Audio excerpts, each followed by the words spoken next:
Maxime Bernier. Let's go to Montreal. He is standing by with his take today. Mr. Bernier, great to have you with us, and we appreciate you making time on a busy news day. Thank you very much. I'm pleased to be with you. What's your reaction to this news?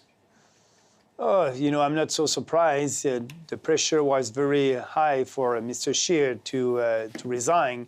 And last week he was traveling across the country, and I think he listened conservatives, and so he took his decision.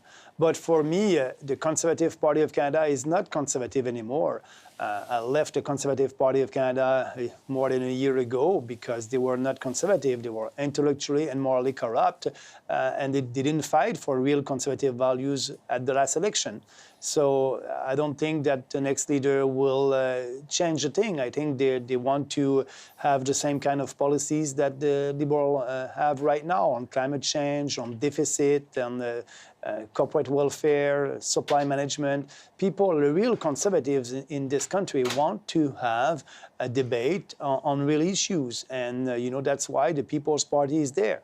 It's interesting because you're saying that he was too centrist and too much like the Liberals and not conservative enough. A lot of the people we've had on so far today, Monsieur Bernier, are saying that he wasn't centrist enough and that didn't work with voters in Ontario and Quebec.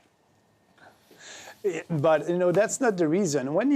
If you speak about your values with passion and conviction and explain your reform, you're a conservative. You don't try to do politics looking at the survey and the polling every time, and that's what Andrew Scheer did.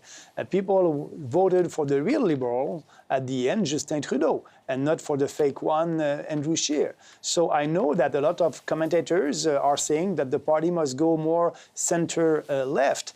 And for me, that's not the solution, and that's why we are there, and we will always fight for real principled conservative values. And yet he did win more votes, as you know, than Justin Trudeau. Yeah, he did. But, at the end, he's not the prime minister. And that's why people are very not happy with the situation. And I think the pressure was too high for him. But for me, you need to stick to your principles. And that's what we are doing. I wonder as well if you can go back to when you had that leadership convention and you came very close, of course, to taking over the Conservative Party of Canada. At that time, when you saw Andrew Scheer win, what went through your mind? At that time, we must admit that, I look at the result, 51-49 that night, that day, and I was a little bit relieved because I was the candidate with bold reforms and I didn't have the support of the caucus. I had only 5 Conservative members of Parliament who supported me, but a lot of support from the base, from the members. And I knew that if I wanted to do my reforms, and I will have to do some compromise with all of our ideas. And that's why I said, I don't want to be the leader of the party at 51%. But I try inside to push our ideas because they were popular at that time. And Andrew Scheer and the establishment told me, no, Maxime, we won't take any of your ideas for the next campaign. And they were right. And so I said, I don't have any time to waste. So that's why I created the People's Party based on the same platform that I put forward for the leadership of the Conservative Party of Canada. Now, you were a long-time Conservative. Is there any way, shape, or form you would ever try to rejoin the party now that there is an opening? No. I turned the page and I did it once. I won't do that again. And I'm very, we have a lot of work to do. I must admit, I didn't win my riding. We had only 1.6% of the vote.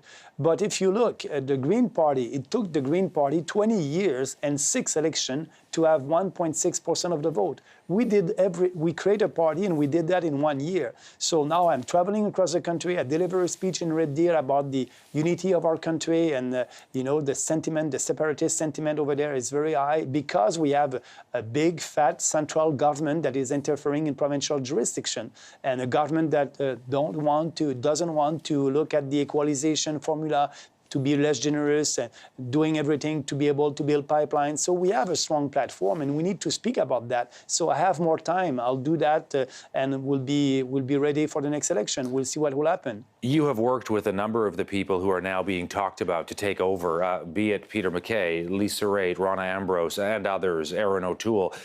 Can I ask you who you think might be best placed to take over the Conservative Party? But they are red Tory, you know, they are centrist red Tory. So I don't know who will be the one.